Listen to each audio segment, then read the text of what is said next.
if you guys see that happen.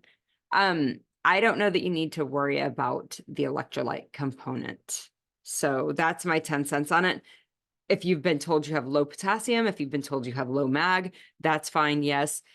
If you want, recognizing what's happening is that stevia is one, stimulating possibly stimulating insulin production. Two, it's likely driving continued sweet cravings. And those things can work against you in the long run. So I totally understand. Other nice things, again, you can do the LMT, it's fine. Element, you can do that product. I would definitely keep it with the food that you eat. Don't try to do it while you're fasting, because that can, again, stimulate insulin production. That insulin production can then lead to breaking your fast. So I'd be careful of that. And then the other part that I like, I mean, things that you can also do that may not do that, a tablespoon of lemon water into your, or of lemon juice into your water. That's another thing. There's evidence that that helps with insulin function and glycemic control. And it gives you a little something more exciting than your classic, straight water. So that may be something else you want to do. Fizzy water, an unsweetened, unflavored fizzy water is another thing that may be helpful. Suzanne, you've noticed that your glucose does not spike as much when you eat a larger carb food now. Yeah, but it hangs out in the low 100s for a long time, including into the next day. Assuming that's a hangover for eating more carbs. I know that you're using your continuous glucose monitor. I know that about you, Suzanne, right? So correct that in the Q&A if that's not true. But I would offer that if that's what you're doing, you and I both know there's probably a 20%, maybe 10% lower number that's actually occurring, and that you might be able to assume that that 100, that low 100 is actually in the low 90s or even in below 90. That's one thing that I would think. I don't think that it's necessarily any kind of penance or hangover or anything about the the higher carb food that you ate the day before. I don't think it's necessarily having anything to do with that. I think that CGMs are notoriously, I know inaccurate is probably a harsh word, but it is what it is. They are helpful, but they definitely tend to run higher. In my experience, that's what I see. So I would, if you're running in the low 100s, I don't think there's anything wrong with running in those low 100s. And I don't know that anything needs to be done differently with it. So, I hope that helps and answers your question. Let me see if we have anything else or if there's any follow-up. I get leg cramps sometimes. Yeah. So if you're getting leg cramps, Terry, you can use magnesium, just magnesium supplements, whether it's oxide, magnesium maleate, magnesium diglycinate, triglycinate, any of those. Oh, you did do a prig test. I'll get to that, Suzanne. Any of those will also help. The other things that will help with leg cramps, if you get leg cramps sometimes, is Epsom salt. Your muscles actually can absorb that magnesium from those salts. So an Epsom salt bath might be helpful too. You guys can see my puppies back here being holy terrors. So Suzanne, if you did the prick test, I don't know that there's anything wrong with running in that lower 100s. I know that we talk about the we want an average blood sugar below 100, I think is kind of something that you have talked about in the past. And when we look at the A1C, what's the expected A1C with an average blood sugar of less than 100, it's going to be at like 4.9, which is awesome. But for a blood sugar of around 100, even to 100.4, an average blood sugar of 104 is going to lead to an A1C of 5.1. So I don't know that you need to drive it much lower than that. And you get to decide if you want to. That's fine, but I don't know that you need to. So I don't know that I would get horribly excited about it, but it's up to you. Let me. looking just here at a couple more things, seeing as my tech has rebelled against me. Let's see, other questions. I've dropped from 2 metformins to 1 metformin a day. That's great. I love it. Sugars are consistently around 110 according to your continuous glucose monitor. Often they are less. There's probably more I could do to get my sugars down if I dropped the metformin altogether. However, I like the anti-cancer benefit of the metformin. What do you think about staying on it? If I do, should I be targeting lower blood sugar numbers to compensate for it? No. So lots of people who are non-diabetic take metformin for its longevity effect, for life extending effect. I don't know that you need to I mean, they aren't necessarily, adjusting their sugars down to compensate for the effect of the metformin. Metformin works a little bit differently, and that it actually works on your liver and how your liver manages like just a baseline blood sugar. So it's not really about the food. It's not necessarily about, how many carbs. I mean, it is to some level. If your liver is sick, yes. If your liver is sick with insulin resistance, yes, the food that you eat are going to impact that. I don't know that you need to make any adjustments. If you're running, my question is, as you say, my blood sugars are consistently around 110 according to my CGM, often less. Have you Suzanne and I were just talking about this. Have you checked with a prick machine? Have you checked with your glucometer to see that CGM is working correctly? There's frequently a 10% difference, 10 to 20% difference. I know my CGM personally runs 20% higher than my prick machine does. So if you're running 110 on your CGM, that might be 90 on a prick machine. So you may not need to do anything differently. That may be, I mean, that's an ideal number. As far as what I think about staying on the metformin, I used to really think that metformin was amazing, and I don't know that I've changed my opinion on that. There is some evidence coming out that's maybe mixed about how amazing metformin is. And so I'm not so sure that I'm entirely, I'm meaning that they're, we're tinkering with enzymes in our body using the metformin, and that long-term they may have some negative impact on our body. And they're starting to kind of question that.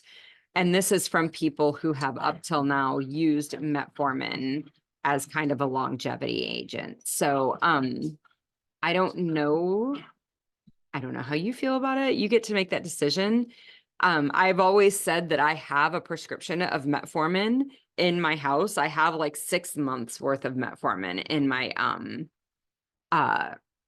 my medicine cabinet, and I don't use it because I just really have this mentality that we're not gonna outwit nature. And so I don't use it, but if you want to, I think that's fine. I'm gonna hit mute while I tell my dogs who have a case of the zoomies to go downstairs. Hold on.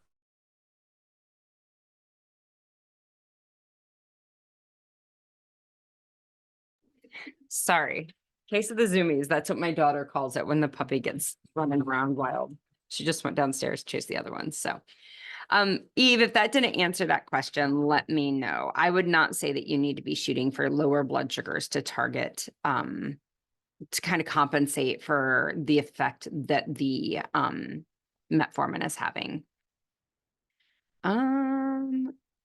Next question that we have.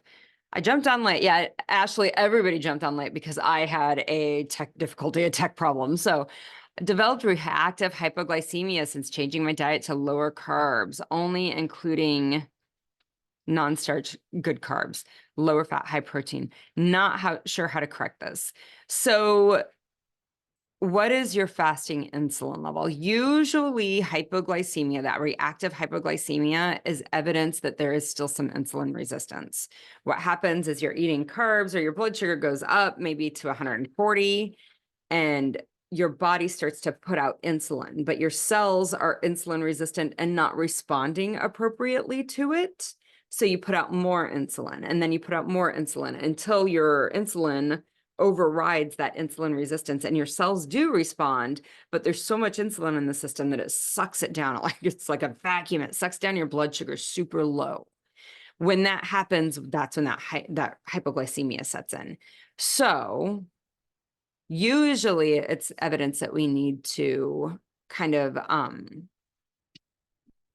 shift that insulin resistance. So you see them 84 to 88, I see. Do you feel low with them, Ashley? If you're feeling low with them, then we want to fix that. We want to address that. If you are just seeing numbers that low and you're not feeling jittery, sweaty, cruddy with it, I would not mess with it. I would let it be, because the blood sugar of 84 to 88 is not necessarily a problem blood sugar or anything that needs to be adjusted. It's in the normal range. It's just lower than we're used to seeing. You do start to get lethargic. You get jitters and lethargic. I would get curious as to what your fasting insulin level is. Let me see if you answered that in there. Whoa, I've lost stuff.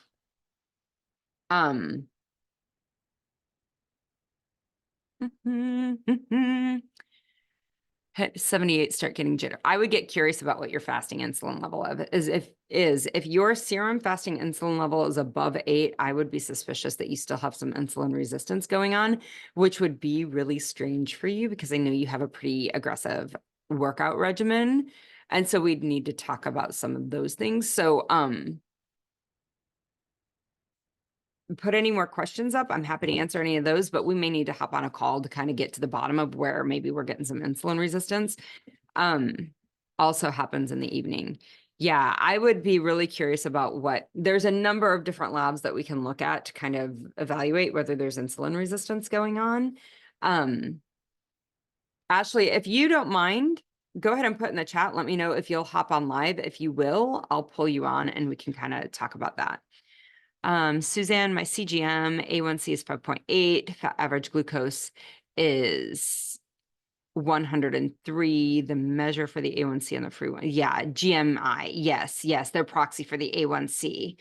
Trying to square those numbers. Yeah, I know. And the CGM or the GMI it's not exactly a A1C. I've tried to figure out what the technology is, and I'm not sure. I have not been able to fully understand it, but what I will say is that when you look at the charts for an A1C, a blood sugar of around 100 is going to be much lower than that 5.8. So, all right, I'm going to pull Ashley on. Puppy, my puppy. It's a devil dog. Brecken. That's enough. It's a devil dog. Okay, let me. Ashley, you're coming on as a panelist, so it should ask you some questions. Here we go. All right. Hi, friend. How are you? Good. I'm glad you're here. Yeah, same. It's been a hot minute. So, have you had a fasting insulin level ran? Not since like probably post-pregnancy days. So like probably in the last 2 years, I would say. What was it? I honestly don't know off the top of my head. I do know that, Dr. Haig had been talking about like the insulin resistance, and that's what was causing a lot of my issues with my my prenatal or my gestational diabetes. Sure. So, are you are you eating any artificial sweeteners, I guess, is my first question. No, not really. I ended up cutting out majority of the sugar stuff because even though like, especially after going through everything with you, I felt as though like when I started like trying to make things for my sweet tooth, even if it was artificial, whether it was stevia or the monk fruit or anything of that nature, or Swerve, it just created more issues with wanting more sweet. And so I just decided that I was going to cut out as much sugar in general as possible just to help with the craving. And so honestly, over the last, like, I would say 14 months, I really haven't had a whole Okay. lot of sugar. And that may be the reason why it does spike up when, or what I have reactive hypoglycemia is because I feel like if I get a hold of anything that maybe has a sauce in it that might be on the sweeter side or something, it's almost like instant within 2 hours is when I have that Yeah. hypoglycemia. Yeah. Yeah.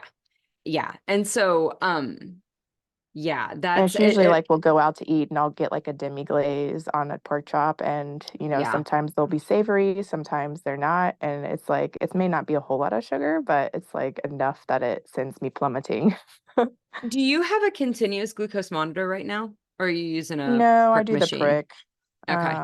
So like last night, I ate dinner at like 6:30 and then I started getting the kids ready and by 8:30, I started feeling like super jittery to the point that I almost was like um felt like I was gonna pass out. So I went in to Yeah. check my glucose and it was 61. Yes. Yes. Um, Yes. so, but that's Yeah. not the lowest it's ever been. I mean, I had an instance where I woke up one morning, which was very odd because it's never happened in the morning. It usually always happens like right after dinner. But it was like in the high 40s. Yeah. Like I could barely make it to the bathroom to even get the glucometer going, and I could get the strip in. I couldn't even poke my finger Right. because it was so disoriented. It's such a horrible feeling. Yeah, Um, yeah. what did you have last night for dinner? Last night I had a beef bowl that I made, and it had Worcestershire sauce, beef, mushrooms, and green beans in there over cauliflower rice. Yeah. And that was pretty much about it. Now I made a slightly different version for the kids, but for me, that's all I did. Yeah, that is strange that you're having hypoglycemic. So what you want to do when you have that, and I think you probably know how to manage the hypoglycemia, you want to get some protein. Get some protein. Yeah. If you're ideally natural peanut butter is probably going to be the best bet. It's got a little bit of carb, a little bit of protein, and a lot of fat in it. And those Mm-hmm. things are going to be what are going to help you feel better. But I would offer that you probably need to get some labs drawn to figure out what's causing that. If your insulin level is still high, despite the way you've been living, and I know, again, workouts have been good, eating has been Yes. clean, I would get really curious if there isn't any kind of mercury poisoning or some kind of underlying toxin driving insulin resistance for you. Oh, well, that's interesting. Where would the mercury or some type of toxin like that come from? Just what I'm eating? It could be food, it could be environmental, like your work. I mean, like, Yeah. I'm making these dogs go downstairs. Hold on, I'm going to shut my gate.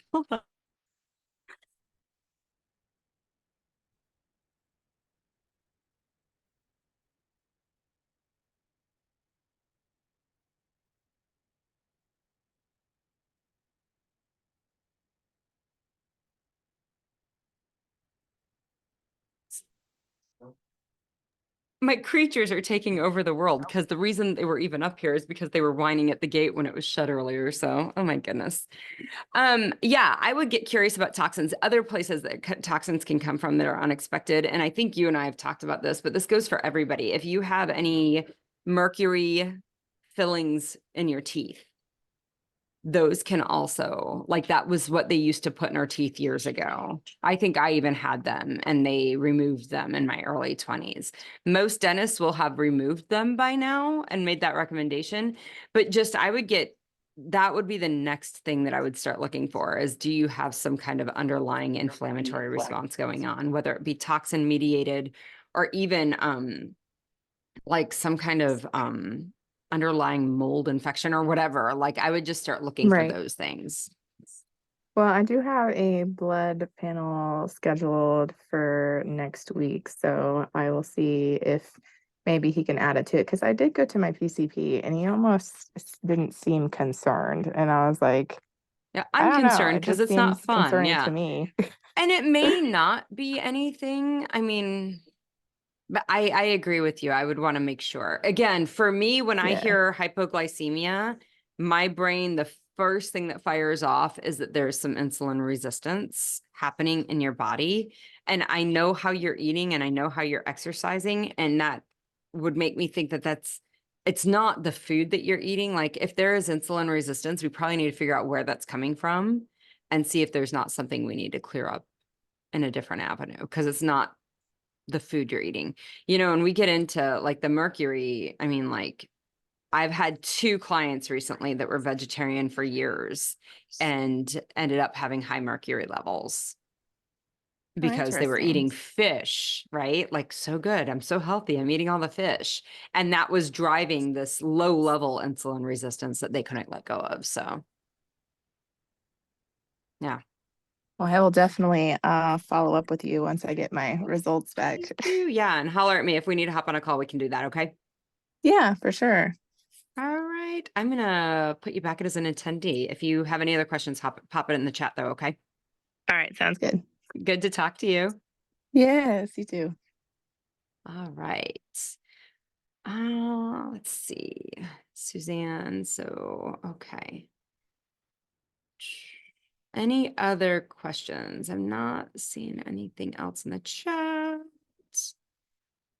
Last question was Suzanne's. Suzanne, did that clear? I'm sorry. I wish I had a better answer about the GMI. I just don't find that the GMI has been I don't know what they're basing their data on. I don't know if they're basing their data on, you know, I have no idea. I mean, like how far back they're going. So, Suzanne, if you can look and see what is your average blood sugar for how many days? If you and I both know that if you look at the thing, it will say 7 days, 14 days, 30 days, 90 days. Yeah, there's just lots of discrepancy. I don't trust that GMI number. So, okay, perfect. It sounds like you got that answer. So, okay, I want to make sure I got everybody other questions answered. Hypoglycemia, we talked about. Eve, let me know if I didn't answer your question, if there's any further questions you have about that. Terry, let me know if you have any questions about more about mag and leg cramps and all that funness. I know that can be challenging. And especially definitely if you're doing fasting, like I'd never had leg cramps until I got pregnant. And then I never had them again until I was doing fasting. So very confused about fasting blood sugars. My CGM is consistent, is at least showing numbers overnight when I go to bed to waking up are between 120 and 135. Then after I wake up, it drops all day. Eve, do you want to come on and we can talk? I'm okay. I mean, like I can answer that. I think though that sometimes the awesome. Okay. The fasting blood sugar is not intuitive. Let's just say that.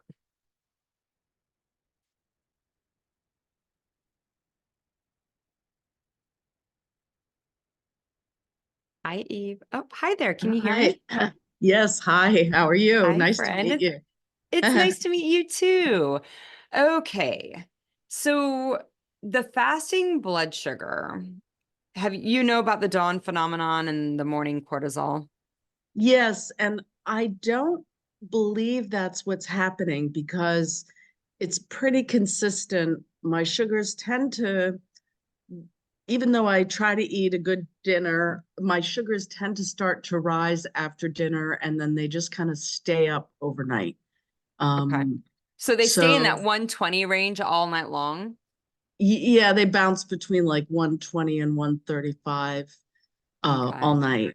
And then in the morning, usually as soon as I kind of become conscious, I notice that they start to fall. And then I have breakfast usually pretty early. I'm a breakfast person and I have a good breakfast. And then they'll drop to kind of their daytime range, which are between 80 and 100 kind of all day long, even with, and after eating, maybe they'll go up a little bit, but, and this is kind of my, I don't really know what's going on. Am I beating the insulin resistance because overall my numbers are good, or am I not beating it because I'm having these overnight numbers the way they are? You know what I'm saying? Yeah.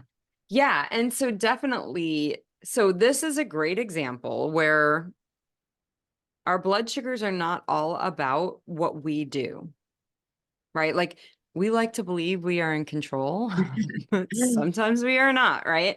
And sometimes we're not in control of what our biology is doing. We can do the best that we can, but sometimes we're not in control of that biology. I get curious about what meds you might be taking, like if you're on any like prescribed medications. And then do you have any sleep, like known or diagnosed or history of sleep disturbance issues, whether it be sleep apnea, sleepwalking, night terrors, anything like that? Yeah, I do have sleep apnea, and I've used a CPAP machine for, I actually was diagnosed with that at the same time that I was diagnosed with type 2 diabetes. So I've been using that. It's improved my sleep enormously. And you But use it yes, every night? I'm religious about it. I can't I, sleep without it. when was the last time you got it adjusted? Not in a very long time. I would get it adjusted. So, that morning phenomenon is that cortisol response, right? Right. That's going to be the time that we just are not good at exercising control over our biology. Cortisol's release is one of those times that we're not really good about exercising control over our biology. Okay. So, if we're stressed and anxious, in our group meeting last night, we were having this discussion about being stressed. And I was like, like you need to work on the stress. And one of my clients, she's like, I don't even know what you mean when you say that.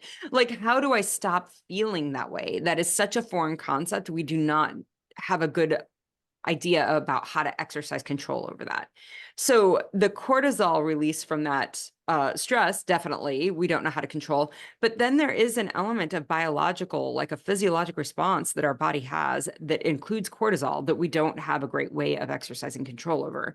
When you tell me it happens at night, night terrors is a big thing, night sleepwalking, that's just an abnormal way that the human brain cycles through sleep cycles, okay? Sleep apnea, my concern is you are not breathing well enough through the night that your body is releasing epinephrine and norepinephrine. And that's part of what drives like high blood pressure when we see that with sleep apnea, all of those things. We're releasing these hormones. But in addition to those hormones driving high blood pressures, they're also going to drive higher blood sugars. Oh, wow. So when Okay. you tell me that that sleep apnea machine hasn't been checked and tested for a while, it makes me wonder, does that need to be adjusted? Okay. Wow.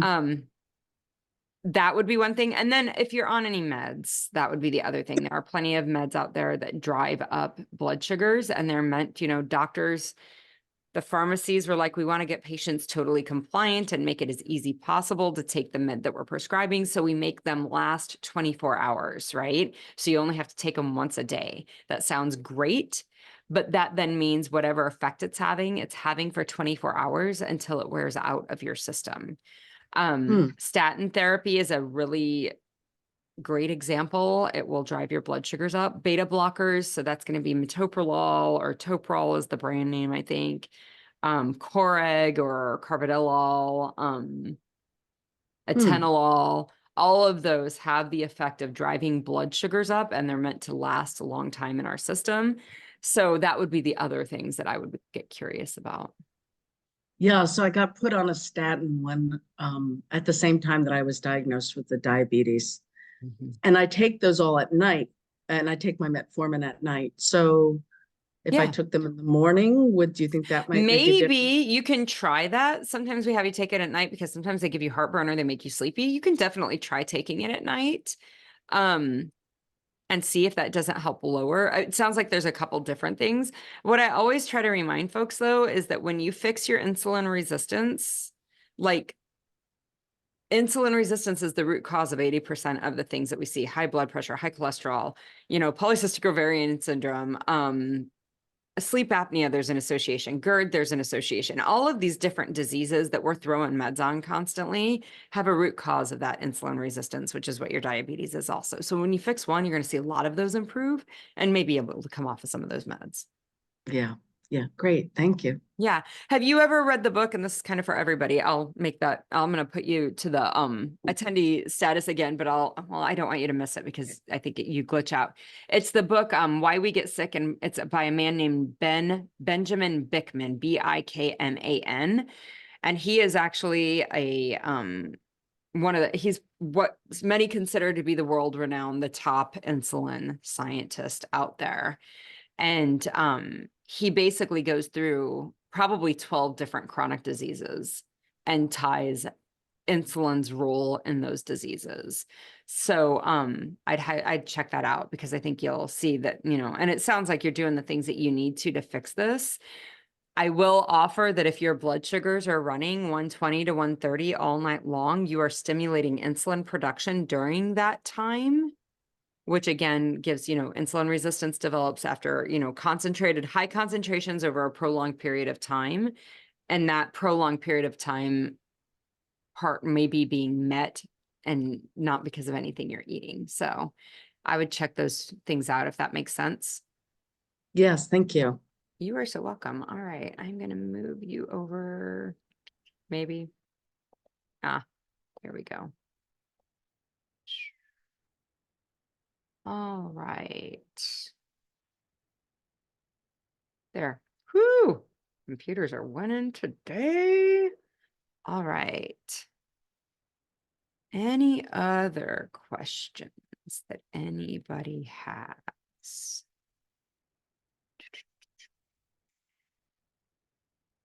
I'm not seeing any new ones come through. That Ben Bickman book is really good. And in fact, he has and I do agree with a lot he says. In fact, I was very hesitant to recommend his. Suzanne, I'll talk to you later. I was hesitant I've always been hesitant to recommend his book because he is very insulin is, and I feel like I'm super hyperbolic. Insulin's the root cause of all the things that are bad in the world. In my brain, that's how I see insulin. And I realize that might be a little hyperbolic. And so I was always hesitant to recommend Ben Bickman's stuff. Because he's like me on steroids. He's like me times 10. And so, but his stuff is really good. He does have a podcast. It's called The Metabolic Classroom. Also super good, great information. So, you can get some great stuff there. So, all right, Suzanne hopped off. I'm not seeing any other questions. And I'm trying to think, let me check and make sure nobody sent any through. Because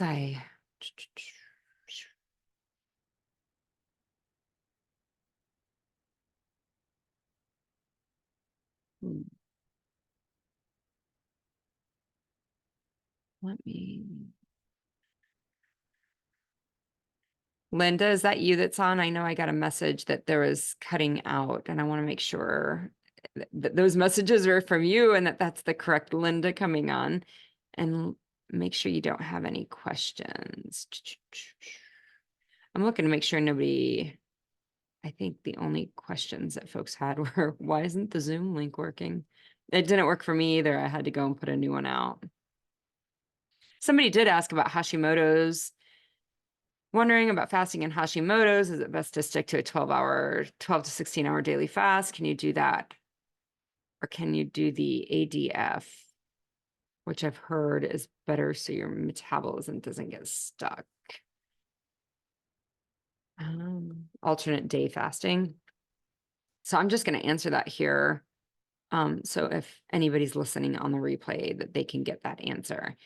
There is information. I answered your email. Okay. There is information about Hashimoto's, and maybe fasting is a little more aggressive, like super aggressive fasting is maybe too much. That being said, I still very strongly believe you should be doing at least an equivalent amount of eating and fasting. Okay, so you shouldn't be eating more than you're fasting, even with Hashimoto's. So at least a 12-hour a day fast, probably okay doing 14, maybe 16 hours a day. Probably should not be doing 48-hour day fasts with Hashimoto's or any kind of thyroid disorder. So that's kind of my understanding of fasting with Hashimoto's. So, oh, Joan, I'm fine talking about whatever part of that, and I can even look in the email. But as far as Hashimoto's and thyroid goes and fasting, that is kind of my understanding, is that you don't want to do super aggressive fasts because they can be too much. Spike, of course. So there is lots of folks have these questions about gut issues. Like, what's happening with my gut? Why is my gut acting so funny? I'm eating clean and now I'm dealing with all these gut issues. So a lot of folks have emailed me actually with this question. So this is a gut microbiome. My understanding is this is a gut microbiome issue. This is how I understand the information out there. When your gut microbiome, there are bacteria that live inside your gut. They live there all the time. They're supposed to be there. They're not causing disease. They're not causing problems. They are just a normal part of the human experience of human beings. We developed, like we have grown together through time. We need these bacteria. We live symbiotically, right? They do things for us. We do things for them. Okay. That microbiome should be very robust. That bacteria, the different types of bacteria should be robust. There should be many different types of bacteria in your gut, not a narrow amount, many amounts. I like to think of this like a garden. If you have a garden, you want lots of different flowers. You don't want one flower, or you don't want a weed taking over the entire garden, right? Same thing with the gut, the bacteria that live in your gut. You want many different bacteria. You don't want one taking it over like a weed. When we feed, the things that we feed our bodies is also what we're feeding our gut microbiome. Okay. So if we're feeding, and if you think about the food sourcing in America, food sourcing in America is a very narrow foods. I know you're like, no. Pizza is very different from onion rings, which is very different from, a Reuben sandwich, which is very different from pasta, right? Like our brain thinks that it's variety because we get variety in taste. What makes those foods up are the same thing: wheat, corn, and sugar for the most part. It's the overwhelming amount of what we put into our bodies, especially when we get sick with type 2 diabetes. So what that means is you have fed the gut microbiome, the bacteria that live in your gut, a very narrow diet, and you have overgrown a very narrow selection of those bacteria. So only a few of those bacteria, not many of those bacteria. Okay. When you change your diet and you stop eating the foods that make you sick with type 2 diabetes, and you start eating the foods that heal your cells, you're also changing what you're feeding those bacteria. And they get pissed and they die. And there's a lot of gut distress that occurs with this. Okay. So they are dying because they're not eating, one. Two, you're starting to grow new bacteria. Okay. All of this dying, and you don't want all of the old ones to die off, but you've got too many. So you want some of them to die off, and they're going to do that.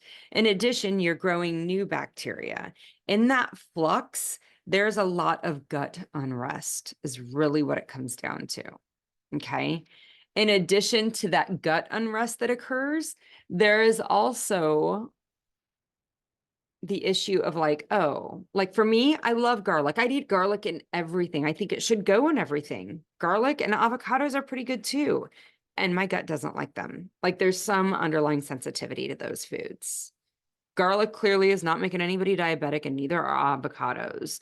But when I changed my food, and I started eating those different foods, veggies primarily, I will tell you, I can do carrots fine. I can do celery fine. I can do red peppers fine. I can do all the peppers fine.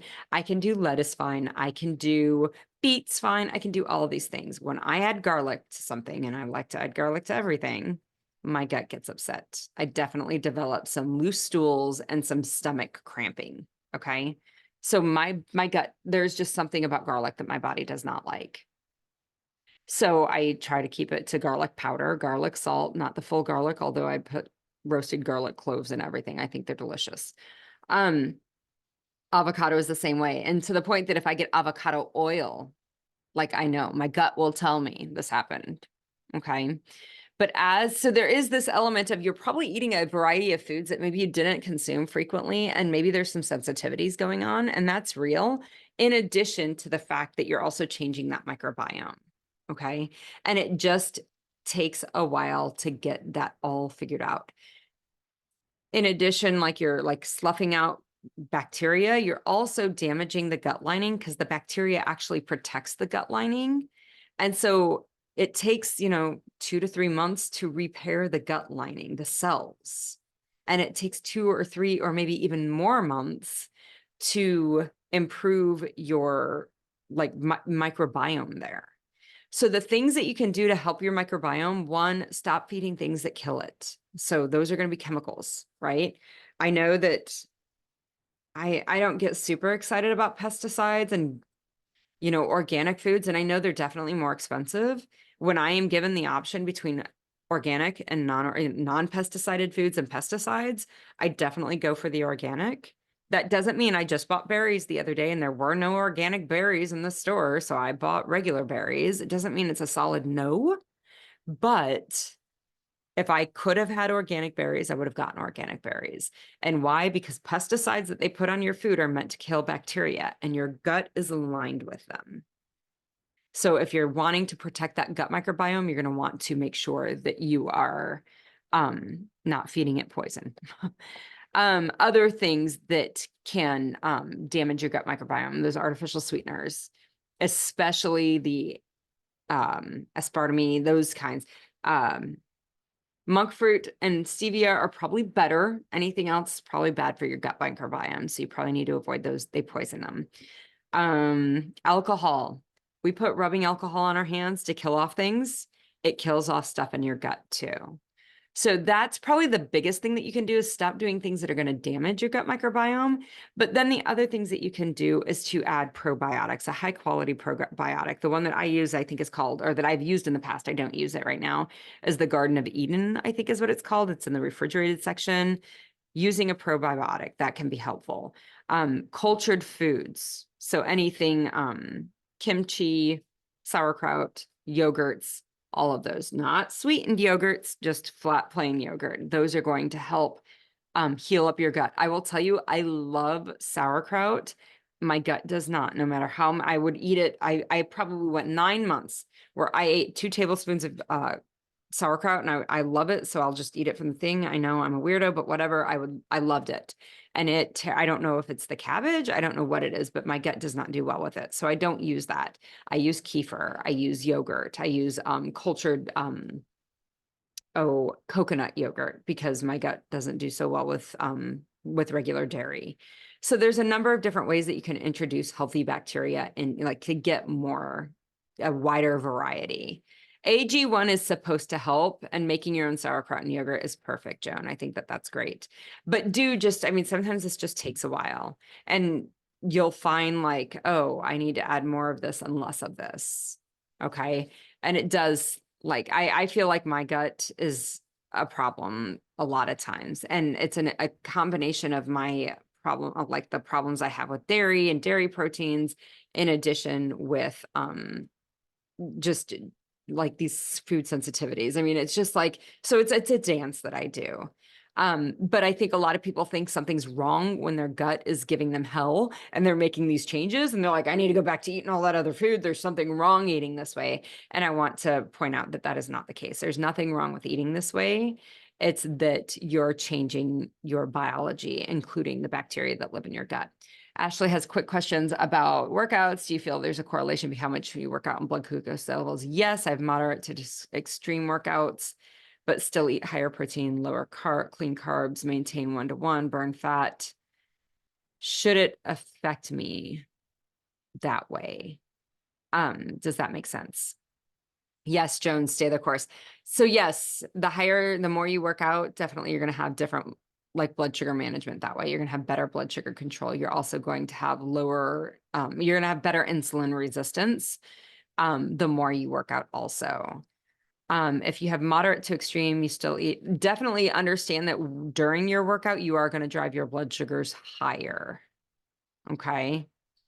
Correlation with how much you work out and your blood sugar levels. That's the correlation that I know, is if you're working out intensely, your blood sugar will go up. Over the summer, I was on a long run in the summer and it was hot. My blood sugar went to 170. My thing alarmed at me and I had to stop and be like, what's going on here? Went to 170. So, and that was with a workout, a fasted workout. So, while I bake it as often as a hobby and sell it or give it to friends, really eating, what's your thoughts on homemade sourdough? Yeah, I think homemade sourdough is probably pretty good. And if you're going to indulge in any kind of floured bread, homemade, clean, sourdough, I think is yes. I would definitely, not be doing it a lot though. And if your blood sugar, which I don't think yours would, but if anybody's blood sugar hopped up to 180 after eating the homemade sourdough, I would definitely not do it frequently. Glycemic index tends to be lower than other breads. Yeah. Yeah. And it is. Now recognize when we bake bacteria, we kill them. So we're not eating bacteria in that. We're not getting bacteria that's going to populate our gut effectively. Yeah. And I will say, Joan, recognize when your insulin resistance normalizes, that homemade sourdough can start to be reintroduced and you're going to have to see what happens to your body. If you have it on a Monday and your blood sugars are squirrely and your fasting is up by 15 points the whole week, it's too soon for you. You're going to have to bring that back out.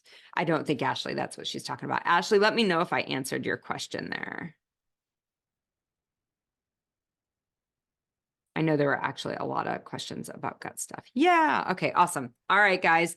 Thank you for being patient and me working through my my technology overwhelm. And I hope this has been helpful. I will get this posted onto the YouTube channel. Share it with anybody you like. If you need to review any of it, feel free to do that. And if you have any questions and follow up, reach out to me. All right. You're so welcome. You're welcome, Joan. All right. We'll talk to you guys later. Bye-bye.